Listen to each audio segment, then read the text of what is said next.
interviewing Zach Hiner, Executive Director at an organization called SNAP, or the Survivors Network of Those Abused by Priests. Good morning, Zach. Morning, Russ. How are you? Good, thank you. Tell our audience a little bit about SNAP. Sure. So SNAP is the nation's oldest and largest support and advocacy group for survivors of religious and institutional sexual abuse. So think folks who were abused in the Roman Catholic Church, Southern Baptist Convention, etc. And our organization has existed for a long time. We were founded in 1988 in the west side of Chicago by a woman named Barbara Blaine, who was herself a survivor of abuse. And she was starting just her own single support group at Chicago's west side. And over the past 30 years, that model has really expanded, and we've become an international organization with presence in Europe, New Zealand, Africa, all across the United States and Canada. And really the main thing that we exist to do is provide support and support groups for those who were abused, sexually abused as children in religious groups, as well as to advocate for change to ensure that survivors are supported in the future, and more importantly, no other children are abused in these kind of places. So needless to say, clergy sexual abuse of minors has been an international problem. You guys are all over the world. Yeah, there's no doubt. In any community, where there are children, there exists child sexual abuse, and this has happened in every religious institution around the world. So, you mentioned the Catholic Church, and I know a little bit about that, having been a Roman Catholic. They seem to be the church that has the most struggle. And frankly, what you read in the papers had the largest range of abuses, not only in the United States, but across the world. How has the Catholic Church come to grips with this problem? The Catholic Church has really been struggling ever since these cases really became national news in the mid to late 80s. And then, of course, with things like the Boston Globe Spotlight scandal, the Chicago Archdiocese scandal, all of these over the past several decades, they keep the news. They keep the story in the news, and they keep the church scrambling to respond. And they have done some things. They've instituted new positions, social workers they call victims assistance coordinators, folks who are there to provide support and healing services to survivors who come forward. Some dioceses help provide financial support for therapy, individual counseling, things like that. The church has also worked to reform internal policies to try to prevent more abusive priests from coming into the fold, and most critically, to try to get to the institutional policy that allowed priests to be shifted around, for their allegations to be hidden and covered up from the community, and for them to be moved to other unsuspecting communities. Unfortunately, you've got a mixed bag of results, and this abuse crisis does continue to this day. That's just so shocking, given that this has been in the public eye for decades and that it still continues to go on. Does the Catholic Church or any other church organizations provide any assistance to victims of clergy abuse? Yes, they do. And, that's a really good thing. And in some cases, it depends on a diocese to diocese basis, really. In some cases, they'll provide sort of no-string support to a survivor that comes forward, help them pay for therapy with a therapist of their choice. In other cases, survivors are made to jump through hoops and sort of justify why they need this therapy and counseling, and don't really have a clear healing pathway in front of them through the church. So it's really kind of a mixed bag. It depends on the prelate in charge and the people in charge of that victims assistance office. There's been so many mixed signals put forth by the church, the Catholic Church, regarding sexual assault and the reporting process. As a parent, this is probably every parent's biggest nightmare. Having a young child being sexually assaulted by someone that you would give just all of your trust to, a member of the clergy. It's almost like a member of the family, which is somewhat common, isn't that true, Zach? Sexual assault is more likely to be performed by somebody who you know and trust than somebody who's necessarily a stranger. Is that fair to say?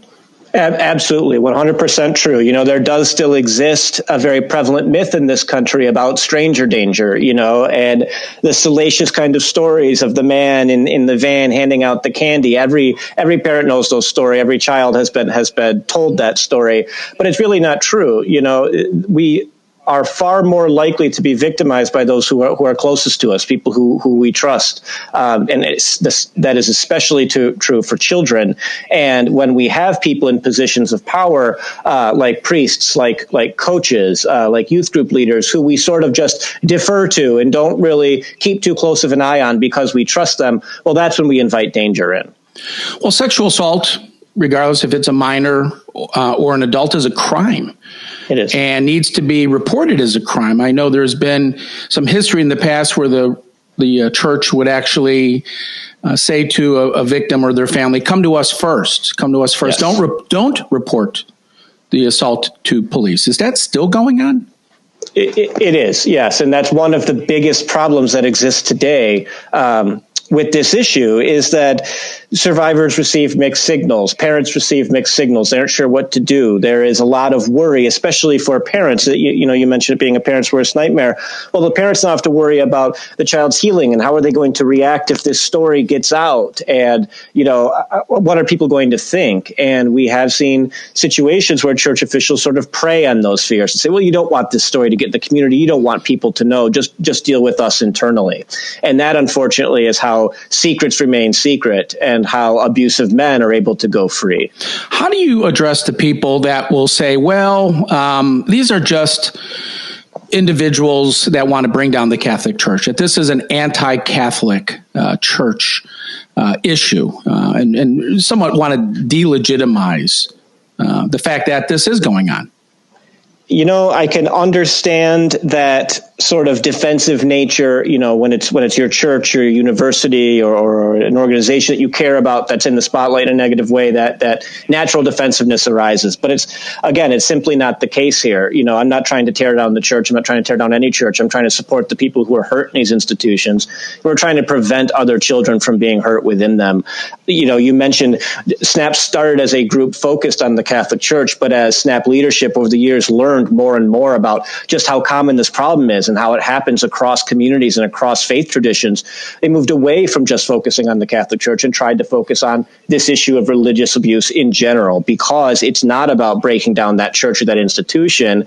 It's about getting to the root of the problem, making sure people realize that there is still a problem so that we can all work towards a solution together. There's also a major legal aspect to sexual abuse here in the Me Too world that we live in today.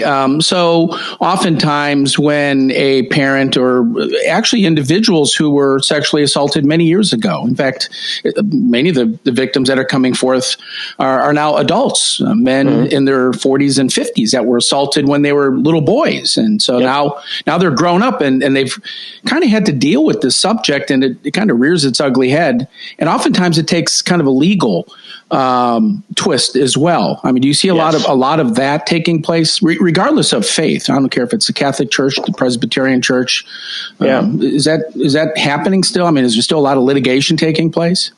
Certainly. You mentioned, survivors coming forward in their 40s and 50s. Well, in fact, the average age of a child sexual abuse survivor coming forward in the United States is 52.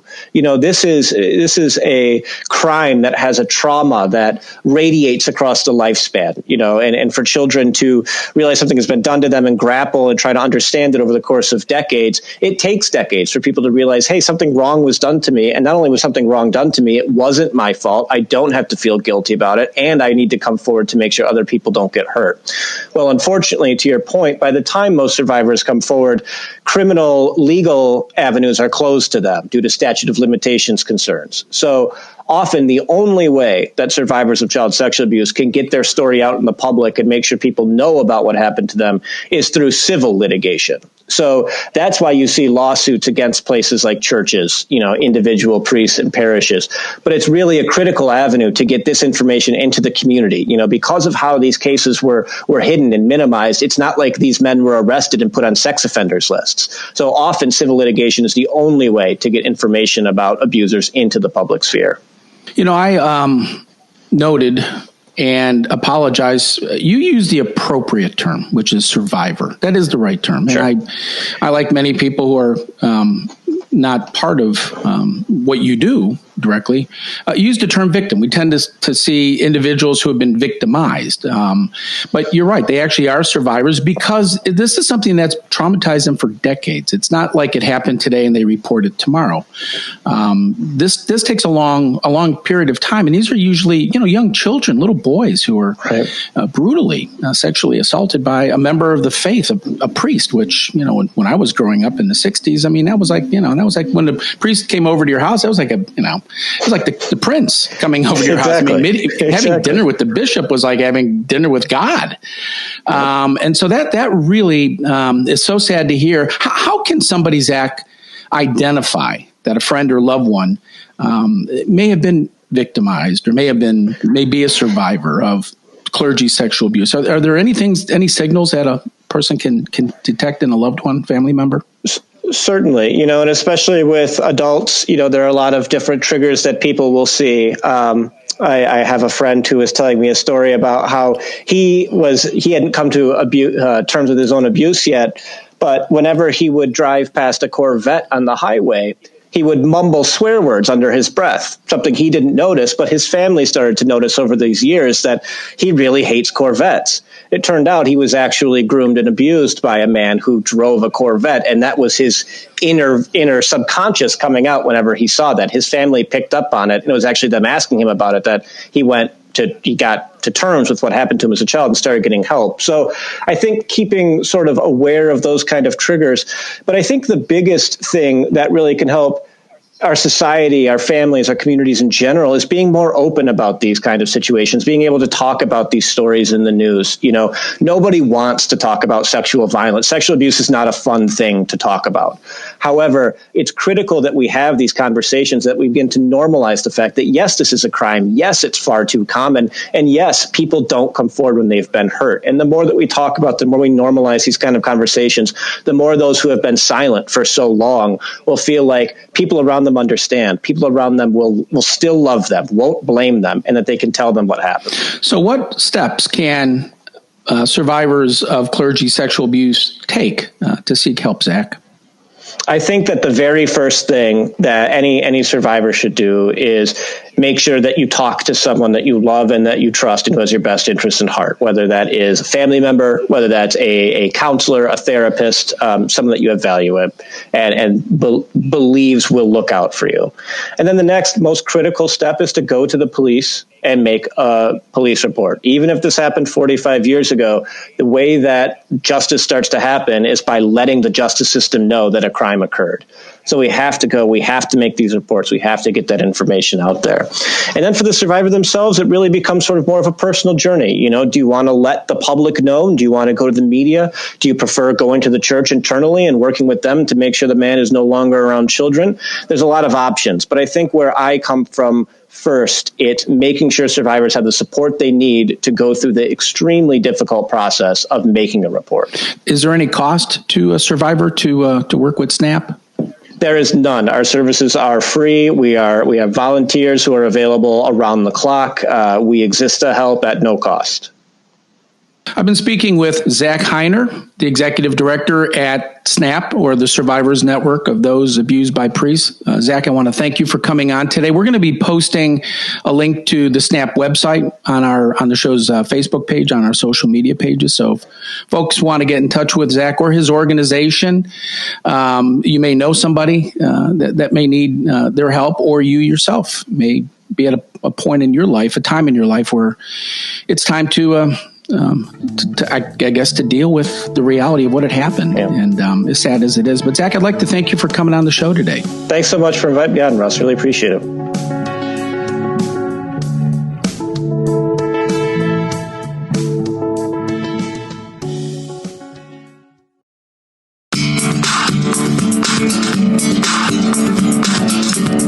This is Russ Kensier, and welcome back to Safety Matters.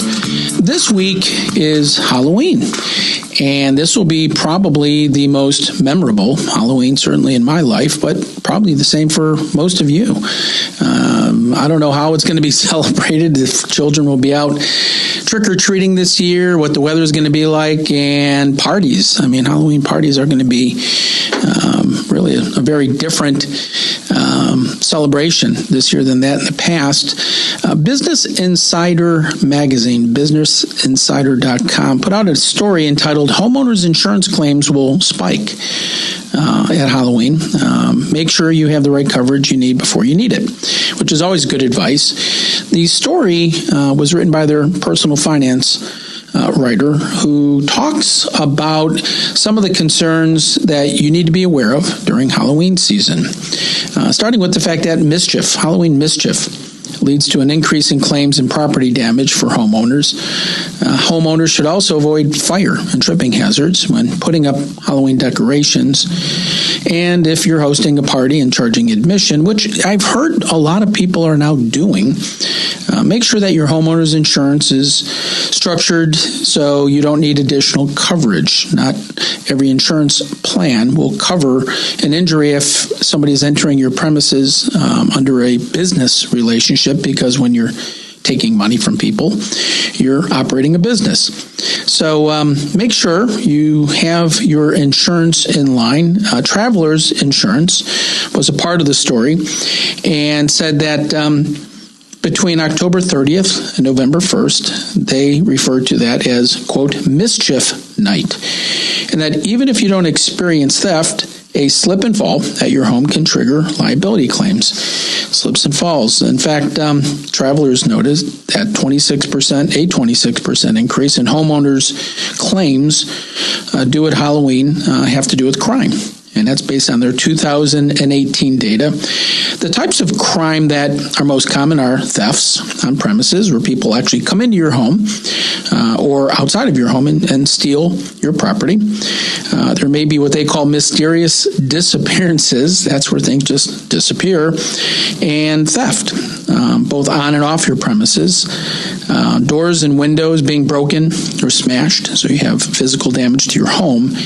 And another one, which I was surprised to read, is content or packages being stolen from your homes, from your front porches. So people coming into your house or outside of your house and doing damage to your home or stealing your property. Based on travelers' auto claims between the years 2012 and 2018, they found, quote, comprehensive auto claims increase by 13% during Halloween. Specifically, vandalism-related auto claims, which increased by 40% during Halloween, end quote. And so automobile crime, automobile theft, automobile damage also spikes during Halloween. And so how can you protect yourself? How do you protect your home at Halloween? Well, Travelers recommends that homeowners practice some safety precautions. Number one, walk your property after dark and survey to make sure that if there's any potential dangers or hazards, that they be removed or eliminated. Make sure your walkways are clear of any debris, fallen leaves, extension cords, stakes, ropes, wires. All of those present trip hazards. And remember, when kids are kind of running up to your house for Halloween, they're all excited. They're not looking at the ground. They're thinking about the candy that's awaiting them. So they may not see the wires, the cables, the stakes that are in the ground and may cause a serious injury. Travelers also makes the recommendation that you make sure your front yard and walkways are well lighted. For indoor decorations, make sure electrical outlets are not overloaded, and that seems to be easy to do during Halloween as well as Christmas. They also recommend avoiding fire starters like open flames, candles. They recommend using battery-operated candles. And be careful when you're placing dried flowers, corn stalks, crepe paper, things like that near light bulbs that may get hot and ignite a fire. And then lastly, they recommend do not nail or staple extension cords or electrical wires in any way that could damage and potentially cause a fire. So here we are talking about fire safety yet again. And again, if you're charging admission to your home, party, haunted house, whatever you want to call it, check with your homeowner's insurance policy to make sure that you're covered. Because if somebody gets hurt and you are not covered, well, that's a potential lawsuit that you may have to deal with. Also, like to tell you about some updates. Safety Matters is now online. As many of you know, I've had a very popular podcast called Slip and Fall Guy, the Slip and Fall Guy podcast, on both Apple and Google podcasts, and that's been renamed Safety Matters. So Safety Matters is now online, available on Apple and Google podcasts. You can also check out our website at thesafetymattersshow.com, which we have a lot of information there. We have a quiz I just put up last week related to safety, walkway safety, slip, trip, and fall prevention. So visit the website and take the quiz. See how much you know about slip, trip, and fall prevention. Thanks again for listening to the show. This is Russ Kensior, and remember, don't let your next step be your last step.